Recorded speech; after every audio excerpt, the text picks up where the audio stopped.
그런데 뱀은 여호와 하나님이 지으신 들짐승 중에 가장 간교하니라. 뱀이 여자에게 물어 이르되 하나님이 참으로 너희에게 동산 모든 나무의 열매를 먹지 말라 하시더냐. 여자가 뱀에게 말하되 동산 나무의 열매를 우리가 먹을 수 있으나 동산 중앙에 있는 나무의 열매는 하나님의 말씀에 너희는 먹지도 말고 만지지도 말라. 너희가 죽을까 하노라 하셨느니라. 뱀이 여자에게 이르되 너희가 결코 죽지 아니하리라. 너희가 그것을 먹는 날에는 너희 눈이 밝아져 하나님과 같이 되어 선악을 알 줄 하나님이 아심이니라. 여자가 그 나무를 본즉 먹음직도 하고 보암직도 하고 지혜롭게 할 만큼 탐스럽기도 한 나무인지라. 여자가 그 열매를 따먹고 자기와 함께 있는 남편에게도 주매 그도 먹은지라. 합독하시겠습니다. 이에 그들의 눈이 밝아져 자기들이 벗은 줄을 알고 무화과 나무 잎을 엮어 치마로 삼았더라. 아멘. 할렐루야. 지난 주일 오후에는 2장 4절에서 17절 본문을 살펴봤었죠. 그 본문을 통해서 하나님의 창조 계획과 또 사람의 공통체적인 존재로 지음받았음을 함께 살펴봤었습니다. 하나님께서는 아담이 혼자 있는 것을 보시고 좋지 않다라고 말씀하시고 그에게 돕는 배필을 주셨습니다. 이를 통해서 사람이 하나님의 형상을 닮은 존재로서 함께 살아가는 공동체적인 삶을 통해서 온전함에 이르도록 지음을 받았음을 알 수 있었습니다. 함께 한 몸을 이루는 공동체가 하나님의 원하시는 모습이었던 것이죠. 그래서 이 본문이 결혼과 또 가정에 대해 말씀하는 본문인과 동시에 더 나아가 공동체, 교회, 그리고 하나님의 나라까지 확대해서 적용할 수 있는 본문이라고 말씀을 드렸었습니다. 또 그렇게 말씀드리면서 올해 표어 예쁜 말 예쁜 교회와 연결해서 말씀을 드렸었는데요. 주님 안에서 하나가 되어야 하는 하나님의 자녀들은 서로를 위해서 돕는 배필이 되어야 하는데 그 관계 사이에서 말은 양날의 검과 같은 도구고 서로 간에 예쁜 말로 대함으로써 머리 대신 그리스도의 한 몸으로 연합하고 또 하나님께서 의도하신 참된 동행을 이뤄가는 우리 동관교회가 되어야 한다고 결론을 맺었었습니다. 오늘 본문은 최초의 범죄 사건을 보도합니다. 아무런 부족함 없이 에덴 동산에서 잘 지내던 아담과 하와가 하나님께서 유일하게 금지하셨던 것을 어깁니다. 죄의 유혹에 넘어간 아담과 하와가 맞이하게 될 죄의 결과 또 그 의미에 대해서 함께 살펴보고자 합니다. 앞선 2장에서 하나님은 인간을 창조하시고 에덴 동산의 풍성함을 누리게 하셨습니다. 모든 나무의 열매를 자유롭게 먹을 수 있었고 단 하나의 금지 명령이 주어지죠. 선악을 알게 하는 나무의 열매는 먹지 말라. 이 명령은 하나님께서 사람에게 주신 일종의 작은 시험이었고 또 일종의 순종할 수 있는 기회였습니다. 자신의 형상을 닮아서 자유의지를 가진 사람을 만드신 것은 이 사람이 자신의 자유의지로 자신을 창조하신 하나님을 사랑하고 또 하나님의 말씀에 기꺼이 순종함으로 하나님께서 부여하신 대리 통치자의 사명을 잘 감당하면서 계속해서 은혜와 축복을 누려가며 살아가기를 원하셨던 것이죠. 그런데 오늘 본문 창세기 3장은 뱀에 대한 언급으로 시작을 하고 있습니다. 1절에 보면 그런데 뱀은 여호와 하나님이 지으신 들짐승 중에 가장 간교하니라. 뱀이 하나님께서 창조하신 짐승들 중에 가장 간교하다라고 말씀하고 있죠. 창세기 3장의 이 사건을 살펴보며 우리가 주의해야 할 것은 하와를 유혹한 뱀이 처음부터 창조되었을 때부터 사탄이었다거나 혹은 사탄의 매개체가 이었던 것은 아니었다라는 겁니다. 1절 상반절이 말씀하는 대로 뱀도 하나님께서 창조하신 들짐승 중 하나였습니다. 단지 그 중에서 가장 간교했을 뿐이죠. 여기서 간교하다라고 번역된 단어는 잠언 성경에서는 동일한 단어가 지혜롭다, 현명하다, 신중하다와 같은 의미로도 쓰입니다. 문맥과 또 쓰이는 대상에 따라서 이 해석 간의 차이가 생기는 것이죠. 즉 1절에서 뱀이 간교하다라고 해석된 것은 이후에 일어날 사건들 가운데에서 이 뱀이 사탄의 도구로 사용되어서 사람을 죄로 유혹하게 될 것을 미리 암시하고 있는 겁니다. 그리고 바로 이어지는 1절 하반절에서 사탄은 뱀을 통해서 행동을 시작합니다. 뱀이 여자에게 물어 이르되 하나님이 참으로 너희에게 동산 모든 나무의 열매를 먹지 말라 하시더냐. 뱀이 하와에게 묻죠. 정말 하나님이 너희더러 동산에 있는 모든 나무의 열매를 먹지 말라고 하셨느냐? 하나님의 말씀을 왜곡해서 질문합니다. 하나님께서 앞에 2장에서 이 두 사람에게 하신 말씀은 무엇이었습니까? 2장 16절에서 17절에 보면 여호와 하나님 그 사람에게 명하여 이르시되 동산 각종 나무의 열매는 내가 임의로 먹되 선악을 알게 하는 나무의 열매는 먹지 말라. 내가 먹는 날에는 반드시 죽으리라 하시니라. 다른 열매는 다 먹어도 되지만 단 하나 선악과만은 먹지 말라라고 하신 하나님의 말씀을 과장하고 또 부정적으로 왜곡시킨 거죠. 이렇게 한 것은 어떻게든 하와가 대답하게 함으로써 대화의 물꼬를 터서 유혹할 틈을 탈 수 있도록 노리고자 한 것입니다. 여기서 궁금할 수 있는 부분은 뱀이 여자에게 질문을 던졌다는 부분입니다. 하필 뱀이 여자에게 질문함으로 말미암아 여자는 대답을 했다가 뱀과 대화하게 되었고 그 대화 가운데에서 뱀의 유혹, 죄의 유혹에 넘어가서 선악과를 먹는 죄를 저지르게 되었으며 또 더 나아가서 자신의 배필인 남자에게도 동일한 죄를 짓도록 유도하는 역할을 하게 되었습니다. 왜 뱀은 여자를 질문의 대상으로 삼았을까요? 오늘 본문 말씀이나 성경은 이 이유에 대해서 정확하게 말씀하지는 않습니다. 저는 1절에서 이 여자가 뱀의 질문의 대상이 되었던 이유를 뱀에 대해, 뱀의 특질과 또 본질에 대해 알고 있었는가에 대한 여부로 한번 추측을 해봤습니다. 앞선 본문 2장에서 남자가 창조되었던 시기와 또 여자가 창조되었던 시기가 서로 달랐음이 나타났습니다. 아담은 창조되어서 모든 피조물들의 이름을 짓는 사역을 통해서 자신의 불완전함, 곧 자신에게 돕는 배필이 필요함을 알게 되었습니다. 그리고 그 후에 하나님께서 그를 잠들게 하시고 일부를 취하셔서 여자를 창조하셨죠.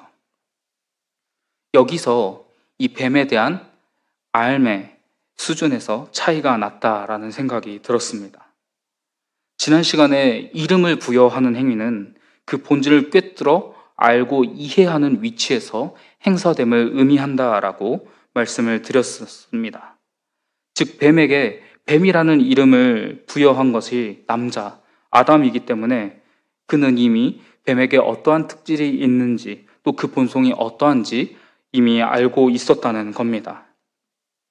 간교함이 피조물 중에 사람이 버금가는 동물이기 때문에 그것을 남자가 이미 알고 있었기 때문에 남자에게 질문을 던지고 유혹하려고 해봐야 통하기 어려울 것이라고 뱀이 판단을 했고 이름을 짓는 사역 이후에 창조되어서 비교적 아직 뱀의 본질과 또 특질에 대해서 완전히 알지 못하는 여자에게 질문을 던지고 유혹하려고 했다라는 게 제 개인적인 추측입니다. 그렇다고 해서 아담이 죄가 없는 것은 아니죠. 최초의 불순종에서 처음 뱀의 유혹에 이끌린 여자 하와에게 우리의 관심은 집중이 됩니다. 단어로만 봐도 여자 계속해서 여자에게 집중이 되는 것 같죠. 하지만 남자 아담 또한 그 죄에서 자유로울 수 없는 이유가 여기에 있다라고 생각합니다.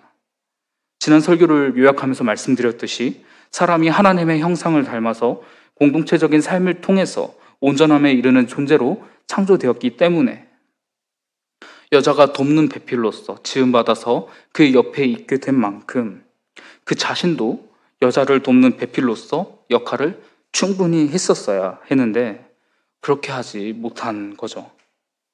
뱀의 본질과 특질에 대해 알고 있었던 만큼 처음에 뱀이 여자에게 과장되고 왜곡된 질문을 던졌을 때 차단했어야 한다는 겁니다. 그런데 아담은 그렇게 하지 않았죠. 행동으로 드러나지 않은 이 뱀의 말에 대한 남자 아담의 마음과 생각이 여자 하와의 말과 행동으로 대변되어 나타나고 있다라고 생각을 합니다. 본문으로 돌아와서 여자는 뱀의 질문을 정정해서 대답을 합니다. 그런데 여기에 과장을 섞죠. 2절에서 3절에 여자가 뱀에게 말하되 동산 나무의 열매를 우리가 먹을 수 있으나 동산 중앙에 있는 나무의 열매는 하나님의 말씀에 너희는 먹지도 말고 만지지도 말라 너희가 죽을까 하노라 하셨느니라. 만지지도 말라. 하와는 하나님의 말씀에 임의로 덧붙여서 왜곡합니다. 하와가 하나님의 명령에 어떤 생각을 가지고 있었는지는 잘 모르겠습니다. 창세기 말씀도 따로 말씀하고 있지는 않고요. 그런데 별 악의가 없었더라도 이 말 한마디로 뱀이 하와에게 더욱더 파고들 여지를 주게 된 겁니다. 그래서 이번엔 뱀은 아예 하나님의 말씀을 부정해버립니다. 4절에 뱀이 여자에게 이르되 너희가 결코 죽지 아니하리라.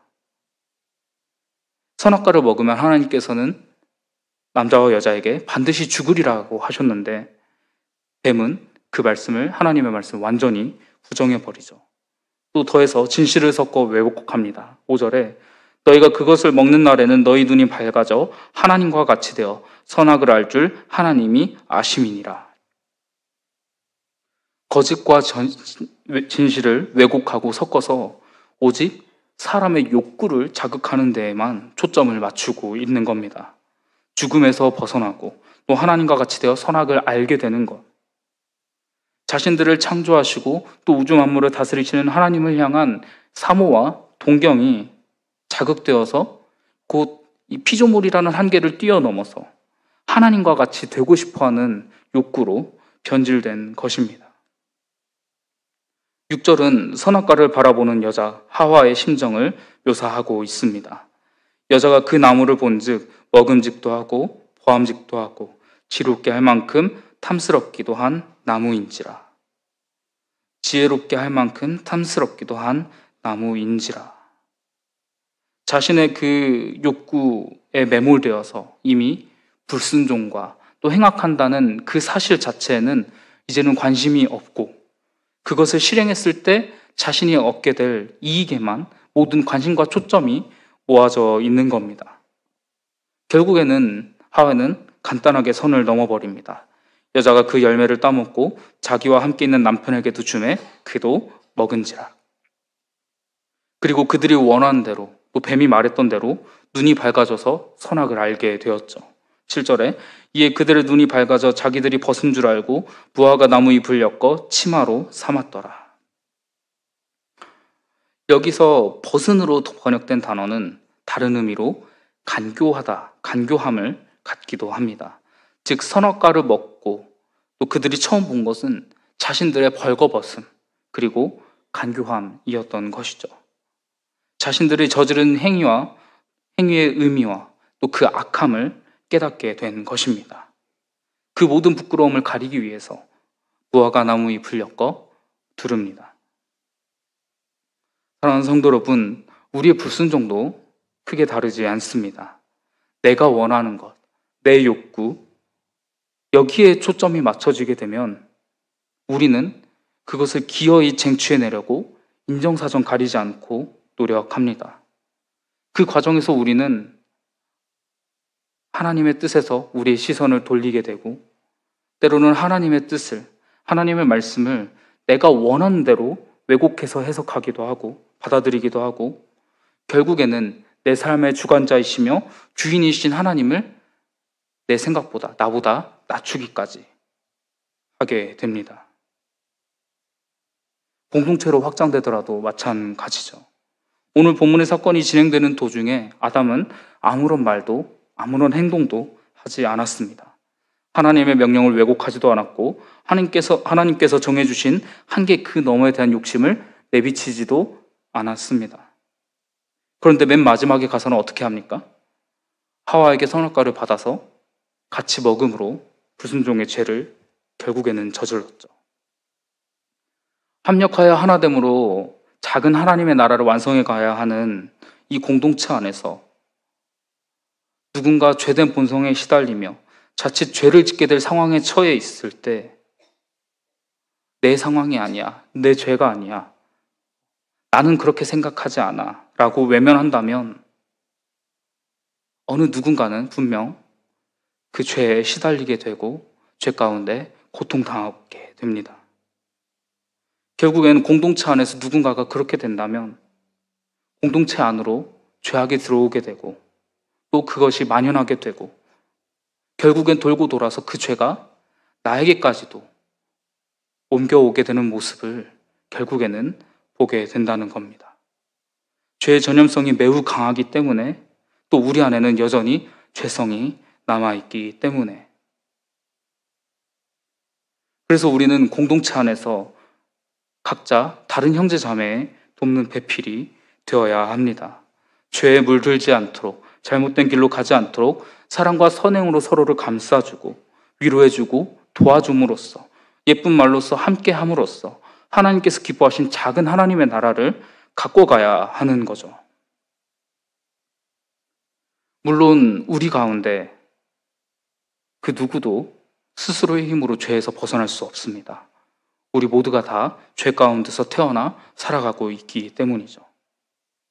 하지만 자신의 형상을 닮은 피조물을 사랑하신 하나님께서는 우리에게 죄에서 벗어날 길, 곧 구원의 길을 주셨습니다. 둘째 아담이신 예수 그리스도를 통하여 언약을 완성시키셨고 우리의 죄를 용서하셨고 또 그분의 의로 우리를 입히셨습니다.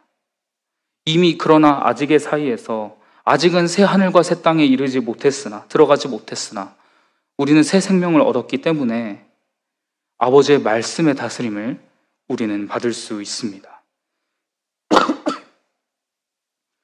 오직 살아계신 말씀, 예수 그리스도를 믿고 의지하고 신뢰한다면 우리는 전적으로 아버지의 말씀을 신뢰하고 의지하여 우리의 인생길 가운데에서 아버지께서 원하시고 또 기뻐하시는 모습으로 나아갈 수 있을 겁니다.